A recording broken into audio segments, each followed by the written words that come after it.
What's going on? Welcome to a brand new episode of Breakaway coverage. I'm your host, Giancarlo Nadeau. Absolutely delighted to be joined by Briar McNaney. He is the Director of Player Personnel and Development for the Coastal Tsunami of the Pacific Junior Hockey League. Briar, thanks for doing this. How's it going? Pretty great. How you doing, G? Really, really well. Thanks so much for doing this. I really do appreciate it. You've got a lot of experience in hockey, and I know we talked beforehand about the experience that you have watching the PWHL and being a part of the female game. So I'm really looking forward to this interview. Of course, building a culture from the ground up is no easy work. That's something that they're doing right now in the PWHL as well. What do you think is required for the PWHL to kind of get to that next step? Well, you said it yourself there. It's a lot of work. I think the next step they're going to have to take, one, you need to market a lot of it, right? They need to get it out as much as possible. I think they've done a brilliant job so far with that. And two, they need to make sure every athlete, as far as the depth goes, are able to do this as full time as much as possible. They're being developed as much as possible. If you look at a program like Montreal, where you have the Canadians helping them out and helping their development, not only as players, but as an organization, I think that's the key to them moving forward. You're already seeing jumps in numbers as far as female hockey players go from minor hockey on. And I think it's going to continue to grow. I'm just curious to know, with your experience building organizations, how similar is it to what they're kind of doing right now in the PWHL? Again, a lot of things. When you look at junior hockey, female hockey, NHL, even, and college, when you have these first year programs, there's a lot of similarities. I mean, take the jerseys and logos alone, for example. That's not an overnight process. That's not somebody on a video game showing you a little photo on their phone. That takes months to do, right? And the training facilities, the dressing rooms, the players alone. There's a million different things that a lot of people don't realize, and it's not easy. That's for sure. Your job with the Coastal Tsunami is to kind of bring that organization to the next level, to the next step. Um, how is that tied into what the PWHL is doing? Of course, it's a much larger league, but there definitely are a lot of similarities as well, especially with the fan base and the sponsorships and things like that. Yeah, you said it yourself there. Sponsorships alone, searching for those. We're very fortunate with our team that we have a great group of sponsors, a great ownership group, and people around to volunteer and help us out. Again, I'd feel awful if I didn't say that about them because they do a phenomenal job, and the PWHL is the exact same. I think they've done a phenomenal job marketing and getting things out there. And I hope they continue to do so because it's great seeing female athletes from a young age looking to go pro and starting to really not just strive for a college education, but they do have an end goal now. And they do have something that they can strive for the future. It's very exciting. Just like us in junior hockey, they're not just looking to go to college, right? That's obviously the next step for them. But there are avenues to play professional hockey over in Europe, to play minor pro in North America, and then build your way up from there. It's an exciting time.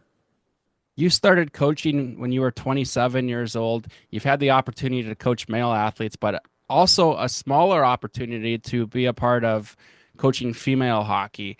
Are there similarities? Are there differences? There's some differences, that's for sure. I actually started when I was 24 as an assistant coach. I took over as a head coach at 27. But you look for a couple extra bucks when you're an assistant coach just starting out and you're a young guy. So I was fortunate enough to be a coaching mentor for all of Invermere's minor hockey system. And I was able to work with the female group quite a bit. And, the biggest things with them, there's no egos, minus one or two here and there. The physical at that age differences, some girls are becoming women, some are still growing into their bodies. And that's something that I definitely don't envy college coaches and college scouts recruiting wise. But they show up with a smile on their face every day. They're willing to be coached. They're having fun. And at the end of the day, that's what this game's about. Having fun. They're dancing on the bench, dancing when they're going to face off circles, singing along with the songs. And yeah, I sung along with them a couple of times, and it was definitely a pleasure. What do you think the ideal development pathway for a young female player should look like from the grassroots level to the pro level? You know, there, right now there's a lot of different ways that you can get in. The first off, you got to go to college, so you have to get noticed there. Hockey Canada, I'm not as familiar with USA Hockey, but with Hockey Canada, there's the Program of Excellence that's done a phenomenal job. I'm not huge on you have to go to an academy or things like that. It definitely helps development wise getting that amount of ice, but just getting out there, working hard, making sure that you're not only going to the gym because it seems like every athlete does that nowadays. You got to find ways to work past that, right? And do things that others aren't doing. I would say a lot of visualization, a lot of things at home.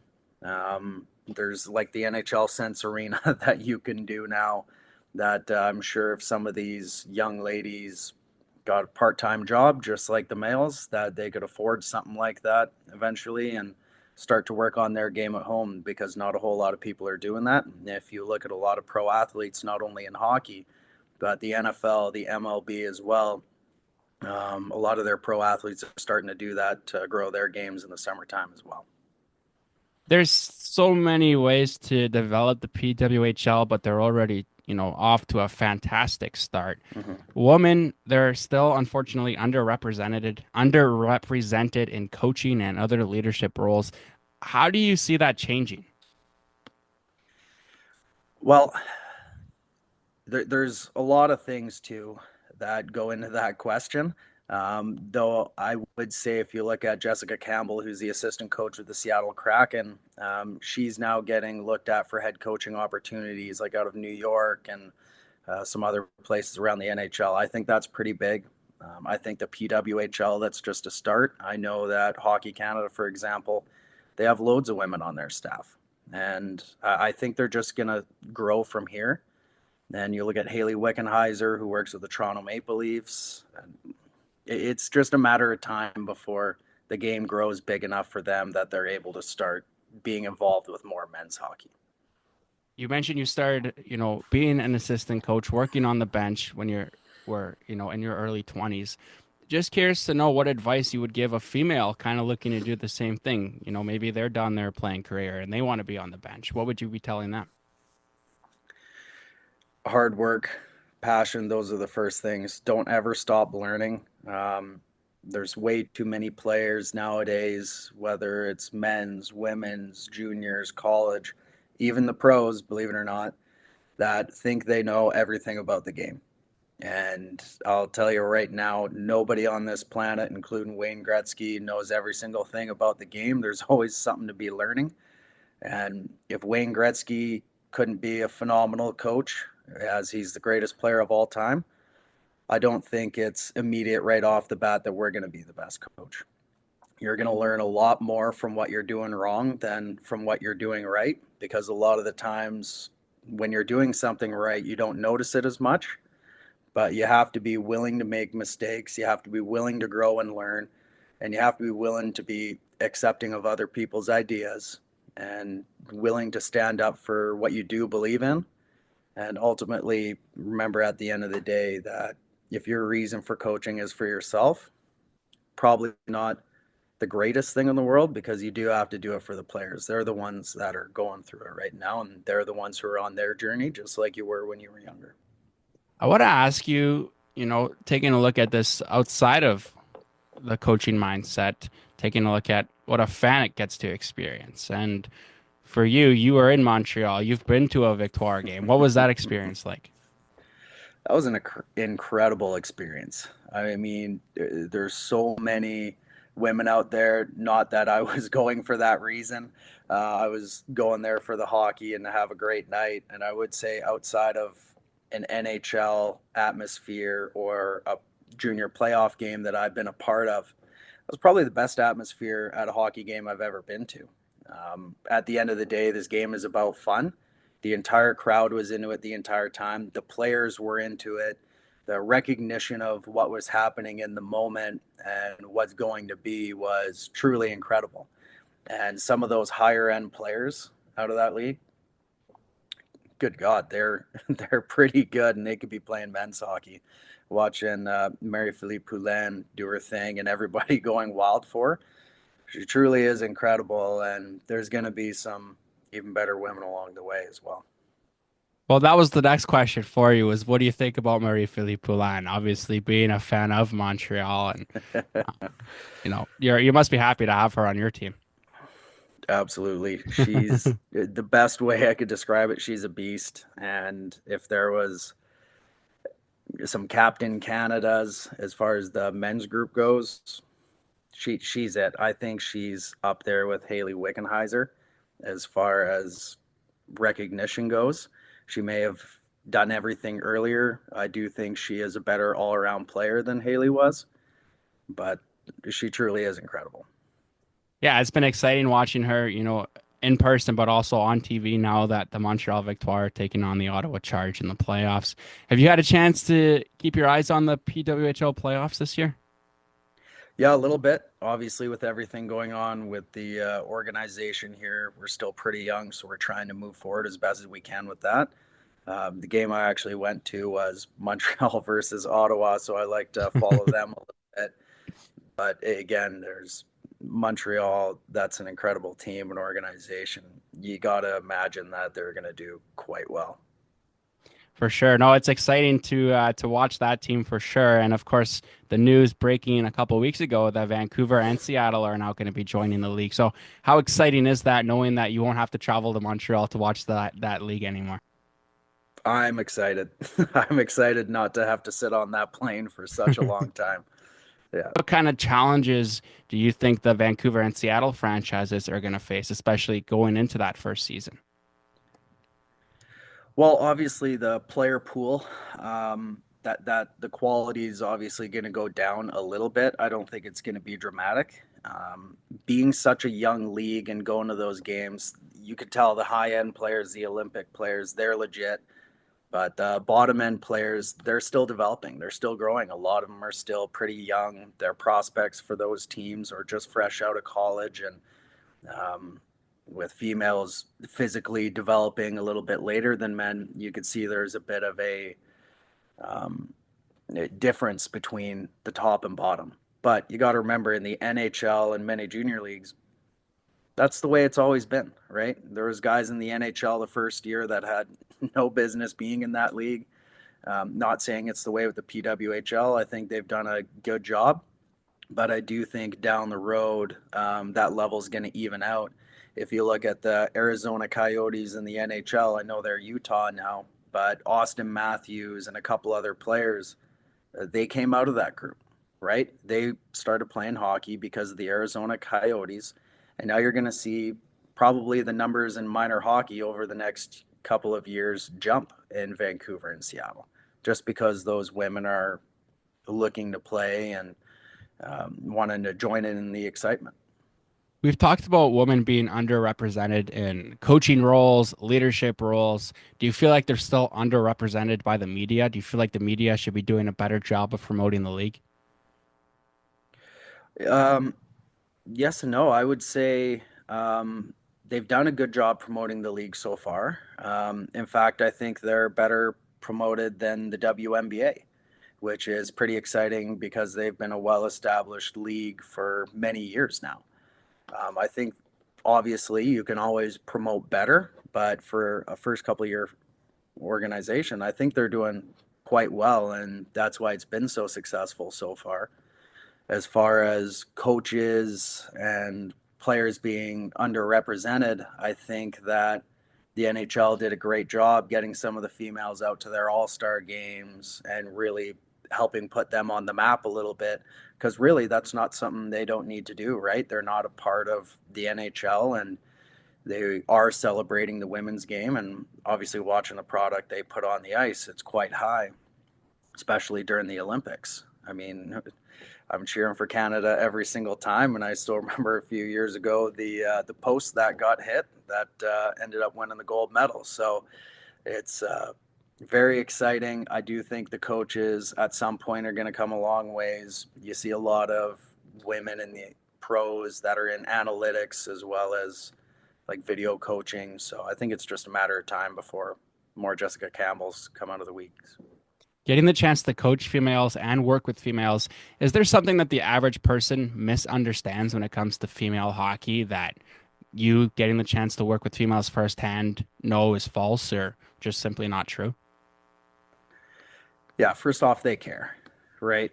They want to be coached. Like we talked about before, they haven't had the number one coaches in the organizations growing up in minor hockey. They've kind of been a bit of an afterthought, to put it bluntly. And I don't think that's the case anymore. The girls are really great to work with. They're a lot smarter than men. I'll put it that way. You don't have to repeat yourself a million times, and you don't have kids staring off into the ceilings when you're trying to tell them what to do. And again, with the younger females, when they do hit their growth spurts, they are quite good hockey players. They do shoot hard, they do work hard, they battle, and they are physical.